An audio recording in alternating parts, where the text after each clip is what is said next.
Hi, welcome to The Art of Living. I am Greg Davis. Today we are going to talk about love.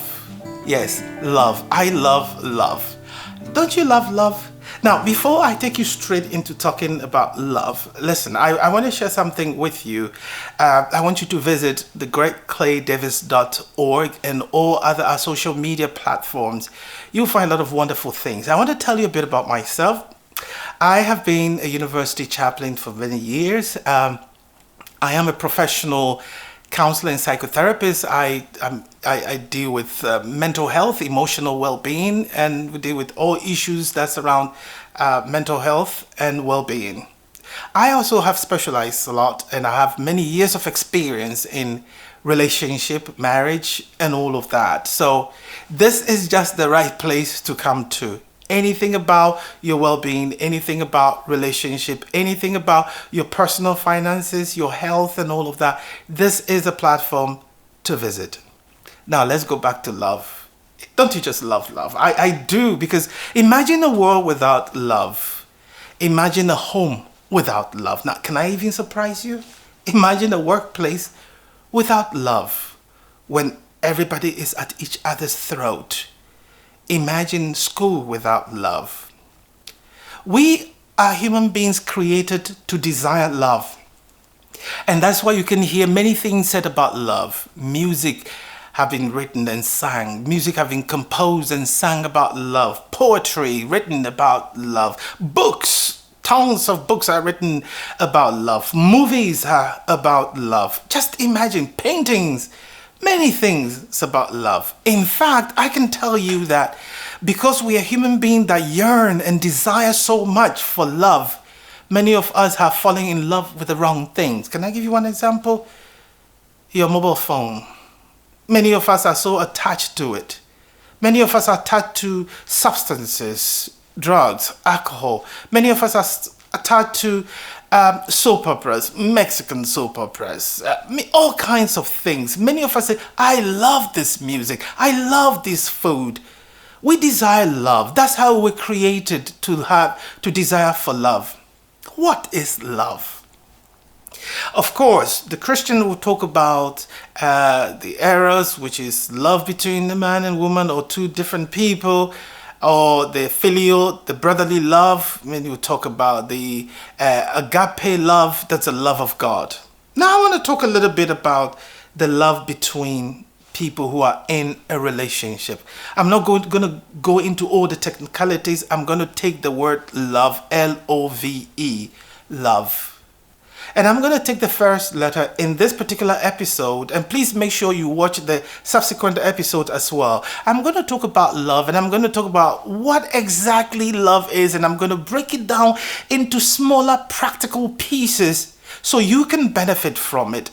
Daily living. I just want to make the idea of love so practical that you know that today I'm going to love my partner, and I'm going to love my partner, and that is what is required for me to love this person. Love is a very active verb. Love is not some abstract idea floating over there. No, love is actually daily practical thing that we need to do.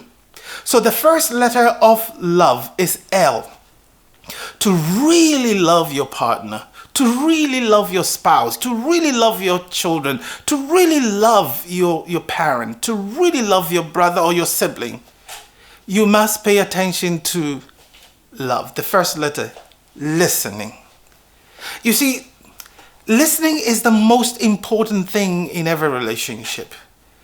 Many people come into therapy feeling lonely, feeling sad, feeling broken-hearted. Many people come into therapy feeling that they are rejected and they are the only persons in this world. The issue is that they feel alone, they feel unheard, they feel that people don't care. You see, when you learn to listen, this is what you do. You put everything aside. You put the mobile phone away. The television is switched off.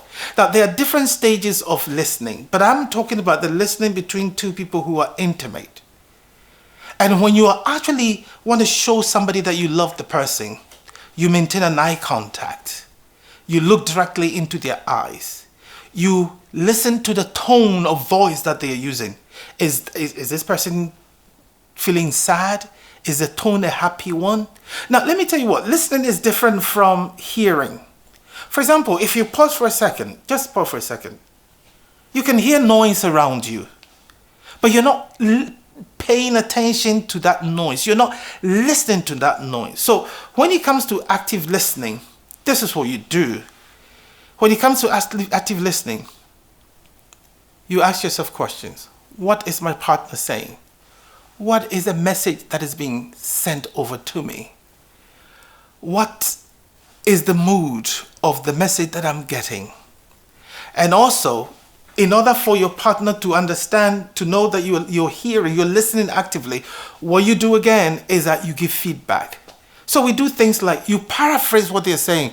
So if I heard you correctly, are you saying, and then you reflect what the person said to you. So let me get you clear. So if I got you right, okay, you mean this, that.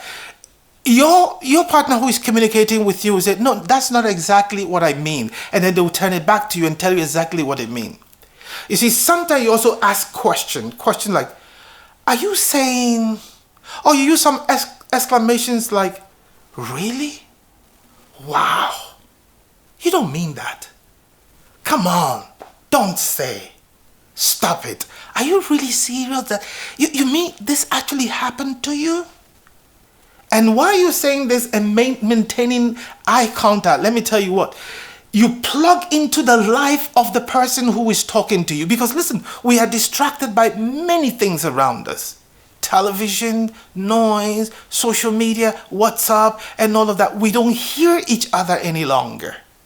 So hey, why don't you today put everything aside and really pay attention? Focus on your partner. Zoom in on your partner. Hear what they are saying, but they are not telling. Okay? What message is being passed on to you, but it's not actually being spoken. And let me also tell you what, when you maintain an eye contact, you are looking into the heart of the person speaking to you. When you maintain an eye contact and listen carefully, you're saying, I am switching on everything. I am zooming in on you.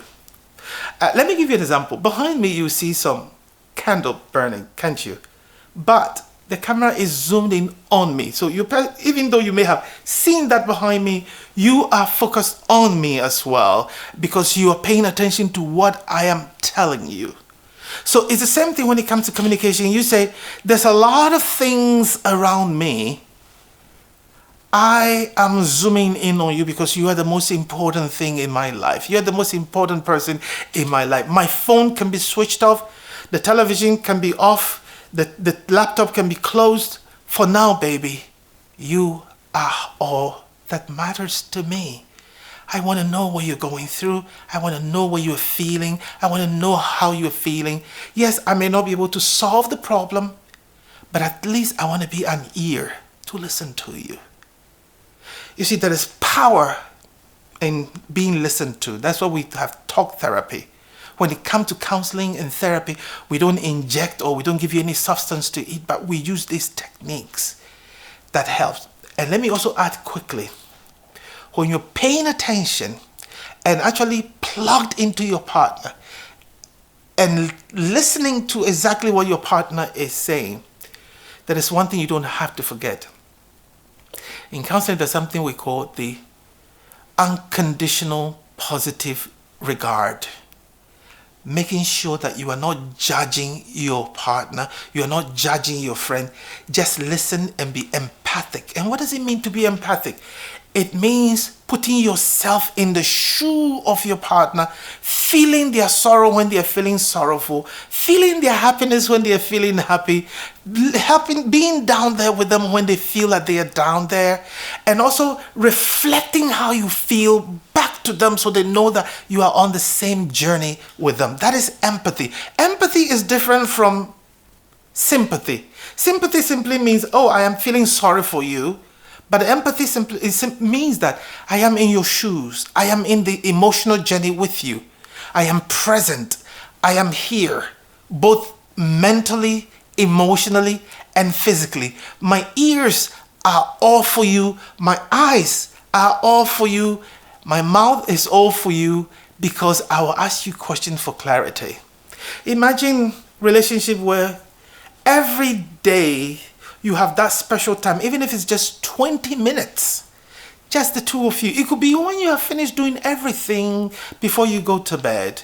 Imagine the day where every day you have something to talk about and you actually plugging into the life of that person. So let me go over again quickly. Listening, the first letter of love. When people feel they've been listened to, they feel respected. When people feel that what they are saying is important, people feel that what they are saying is important. People feel that when they feel that they've been listened to, they feel that relief. They feel the burden is come down. When people feel that you're present with them and for them, they feel that they're the most important thing in the world. So my dear friend, on this episode of The Art of Living, learn to listen. Learn to put the gadget aside. Learn to maintain an eye contact. Learn to ask questions. Learn to reflect back what you heard. Learn to paraphrase what you heard. And ask questions. Can you repeat what you just said? For example, are you saying? And reflect, give back what you heard. And also remember, very importantly, do not judge. Even if it sounds outrageous, respect the person talking to you, because what they are saying may be very, very important. Meanings are not in words. Let me say that again. Meanings are not in words. Meanings are in the people who are speaking the words. So someone can say, I love you, but that could mean something different. Or someone can say, I love you. The person is using the same thing, but it could mean the person is saying it out of fear. About 60-something% of the things we say are in the body language. So watch, listen, reflect, paraphrase, ask questions, be empathic, non-judgmental, and be present. And let me tell you what, when you're present for your partner, they'll be present for you next time. Be what you want to see in your partner, and you'll begin to see the magic unfolding. I wish you love, my friend. Until the next episode, when we are going to talk about the letter O, take care of yourself, keep on loving, and be loved. Bye-bye.